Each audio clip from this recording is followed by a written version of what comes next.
Alright everyone, Ethan here. Today, continuing with the playlist of the periodic table, I'm going to show you about the transition metals, which I have here.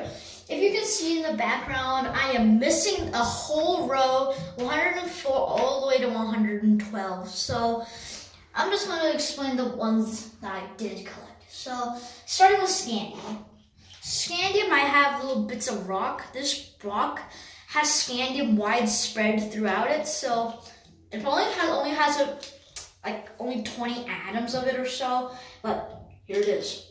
Scandium is used in expensive scandium aluminium bike frames, and scandium is pretty expensive, so I don't recommend buying a chunk of it. Titanium. For titanium, I collected a piece of quartz with the mineral rutile in it. I don't know if you can see, but there's little strings inside this quartz. The rutile is a contamination result of titanium.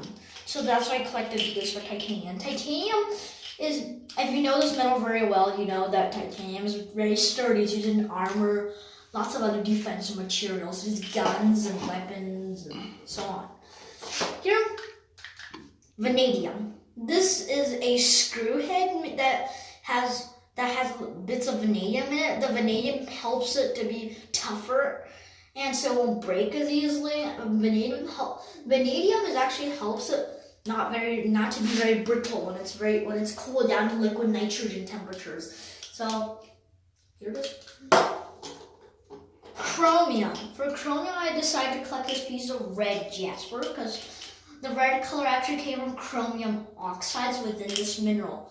Chromium is actually pretty shiny and does not form oxides in air. So that's why it's used in car, motorcycle platings, and yeah. Manganese. For manganese, this is a battery's rod. So this rod helps the battery run. This is basically the positive end of the battery. And as you know, manganese can be used to reinforce steel. That's why railroad tracks are an alloy of steel and manganese. Manganese is pretty tough, so that's why it's used. And iron. Most of you will be familiar with this metal. I just collected a nail. Iron is pretty useful. There's even an age about iron, because when pure iron was isolated, and yeah, iron's pretty useful. It's used for frames. And cobalt. For this, I decided to collect a fossil. I don't know if you can see this color, but it has little bits of blue and greenish colors in this petrified wood fossil. The coloration of the blue and green color is due to cobalt hydroxides within this mineral. This is fossil, and if you know, cobalt is used to make a paint known as cobalt blue. It's a very rich blue color. And nickel. Most of you are familiar with this. Nickel is plated things to make them look like silver. So I just collected a Canadian dime for this because it's the only coin I can fit in here. I couldn't collect a nickel because it's way too big. So I love it. Copper. For copper, I collected some copper coin shavings. And if you know that copper coins are just zinc, and zinc's pretty worthless. I just played with a layer of copper. So, yeah.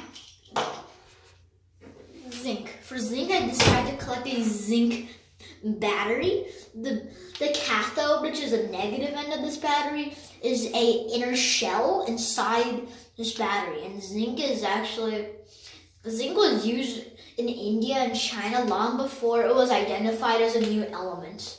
So, and zinc's pretty useful. It has many uses. I'm not going to list them all because I don't have that much time. So, I want to thank you for joining me for this second explanation about the metals. So, I just finished from scandium to zinc. Tomorrow, I'm going to do yttrium and cadmium. And the day after that, hafnium and mercury. And I'm not going to make a video of the last few elements.